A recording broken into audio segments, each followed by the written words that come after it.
Hi friends, welcome back to my channel. எல்லாரும் எப்படி இருக்கீங்க? இன்னைக்கு என்ன ரெசிபி பார்க்க போகிறோம் அப்படின்னா, நல்ல ஒரு சாஃப்டான கோதுமை அப்பம் தான். 2டே பொருள் வச்சு எப்படி பண்ணுறதுன்னு பார்க்கலாம் வாங்க. அதுக்கு முன்னாடி நம்ம சேனலை சப்ஸ்கிரைப் பண்ணாதவங்க சப்ஸ்கிரைப் பண்ணிவிட்டு அப்படியே பக்கத்தில் இருக்க பெல் ஐக்கானை ப்ரெஸ் பண்ணிக்கோங்க.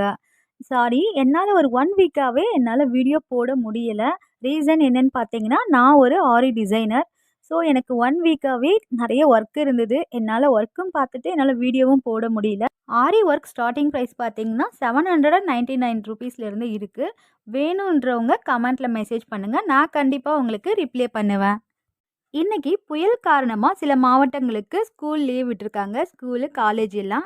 இன்னைக்கு என் பிள்ளைங்க வீட்டில் லீவில் இருக்காங்க சொல்லிட்டு, சரி அவங்களுக்கு ஏதாவது சூடாக ரெசிபி பண்ணி தருவோம் அப்படிங்கிறதுக்காக தான் இன்னைக்கு இந்த ஸ்வீட் ரெசிபி பண்ணியிருக்கேன். வாங்க இதை எப்படி பண்ணன்றதை பார்க்கலாம். நான் இந்த கப்பால் 2 கப் அளவுக்கு கோதுமை மாவு எடுத்திருக்கேன். 2 கப்பு கோதுமை மாவுக்கு 1 கப் அளவுக்கு வெல்லம். இப்போ நம்ம இந்த வெல்லத்தை வேற ஒரு பாத்திரத்தில் மாற்றிக்கலாம். 1 கப்பு வெல்லத்துக்கு 1 கப் அளவுக்கு தண்ணி. எந்த கப்பால் வெல்லம் எடுத்துருக்கோமோ அதே கப்பால் தண்ணி எடுத்துக்கலாம். 1 கப் அளவுக்கு. அடுப்பு லோ ஃப்ளேமில் வச்சு வெல்லம் கரையிற அளவுக்கு ஹீட் பண்ணால் போதும். வெல்லம் பாகு வர அளவுக்குலாம் பண்ண தேவையில்லை. இது கூடவே ஏலக்காய் பொடி இருந்தால் சேர்த்துக்கோங்க. அப்படி ஏலக்காய் பொடி இல்லாத பட்சத்தில் நம்ம ஏலக்காயை இதில் கொதிக்கும் போது சேர்த்துக்கிட்டோம்னா அந்த ஃப்ளேவர்லாம் உள்ளே இறங்கிடும்.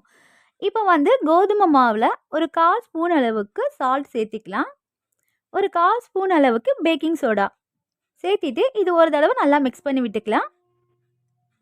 இப்போ அதுக்குள்ளே வெல்லம் அங்கே நல்லா கரைஞ்சி வந்திருக்கு. இப்போ நம்ம வெல்லத்தை ஒரு ஃபில்டர் வச்சு வடிகட்டிக்கலாம். வெல்லம் சூடாக இருக்கும்போதே நம்ம கோதுமை மாவோட இதை நம்ம சேர்த்திக்கணும்.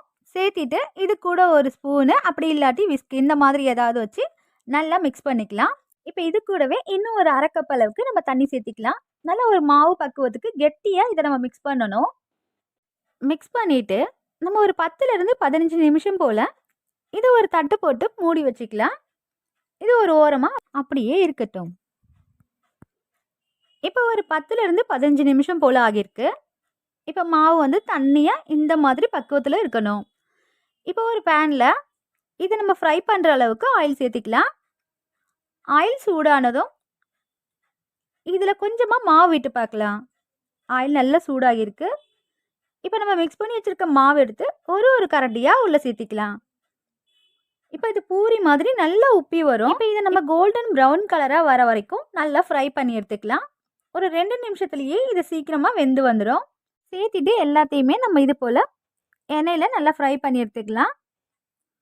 இந்த மழைக்கு இந்த சில்னஸான இந்த காற்றுக்கு சூடாக இந்த ரெசிபி சாப்பிடும்போது உண்மையிலே அவ்வளோ சூப்பராக இருந்தது. ஸ்வீட்டாக மட்டும் இல்லை, ரொம்ப சாஃப்டாகவும் இருந்தது. கண்டிப்பாக நீங்கள் 1 டைம் ட்ரை பண்ணி பாருங்கள். உங்களுக்கு இந்த வீடியோ பிடிச்சிருக்கும்னு நினைக்கிறேன். உங்களுக்கு இந்த வீடியோ பிடிச்சிருந்தா ஒரு லைக் பண்ணிவிட்டு போங்க. தேங்க்ஸ் ஃபார் வாட்சிங்.